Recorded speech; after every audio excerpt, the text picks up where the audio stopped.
Okay, good evening. మనకు ఈ చిత్తూరు పట్టణానికి గ్రీంపేట బాలాజీ కాలనీకి చెందినటువంటి కవిత అనే దివ్యాంగురాలు వయసు 35 సంవత్సరాలు 31/12/25 తన ఇంటి నుంచి తన ప్రియుడైనటువంటి గణేష్ నన్ను పెళ్లి చేసుకుంటాడని తను తెలిసిన వాళ్ళకి తెలియజెప్పి ఇంటి నుంచి బయలుదేరి వెళ్ళిపోయింది. ఇంట్లో వాళ్ళకి ఆ రోజు రాత్రి ఎంత సమయమైనా కూడా ఆమె తెలిసి రాలేదు.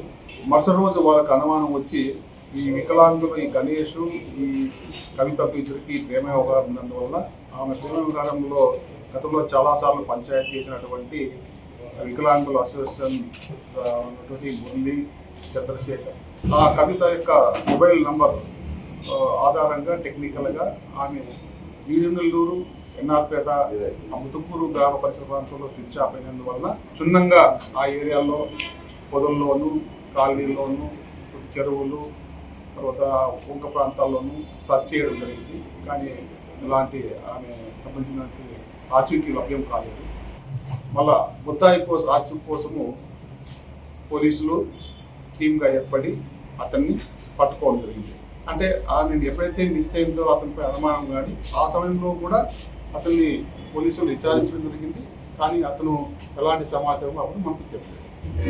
ఈ వివరాలన్నీ అతను ఎందుకు చంపే విషయాలన్నీ అంటే నేను అతను ఒక బ్యాక్ మేనేజర్గా ఈ మధ్య కాలం అతను నిరుద్యోగంగా ఉన్నప్పుడు ఈ కవితతో రిలేషన్స్ ఇద్దరికి ఉంది. ఆ ఒకరికొరు సెటిల్ కావాలని కూడా భావించుకున్నారు. కానీ ఎప్పుడైతే జాబ్ వచ్చిన తర్వాత అతను పొజిషన్ చేంజ్ అయినందువల్ల ఇంకా మంచి అమ్మాయిని పెళ్లి చేసుకోవాలనే ఆశ ఆయన కలిగి ఈమెని అవాయిడ్ చేయడం మొదలుపెట్టారు. అందులో భాగంగా ఆమె ఏ విధంగా వదిలించుకోవాలనే ఉద్దేశంతో అతను 31st నైట్ పెళ్లి విన్నపంతో బయటికి పిలిపించి పథకం ప్రకారమే అతని యొక్క 3-వీలర్ సైకిల్ ఉంటుంది కదా, ఆ చెత్త పనులకు తీసుకొని పోయి ఆ చక్రానికి ఉండే మడ్ ఐరన్ పార్ట్ ఉంటుంది చేసి ఆమెను పదే ఫిట్ చేసి ఆ మొబైల్ ఎవరితే మన కవిత మొబైల్ ఉందో ఆ మొబైల్ కూడా అతను నేరం చేసిన తర్వాత దొరకకూడదని చెప్పేసి ఒక రోడ్డు మీద పోతున్నటువంటి ఒక లారీలో పడేయడం జరిగింది. అది టెక్నికల్గా మాకు అనలైజ్ చేస్తే 1వ తారీఖునే ఆర్మీ దగ్గర లొకేషన్ స్విచ్ ఆఫ్ అయింది. అంటే ఆధారం లేకుండా చేయడానికి చాలా ప్రయత్నం చేసినాడు.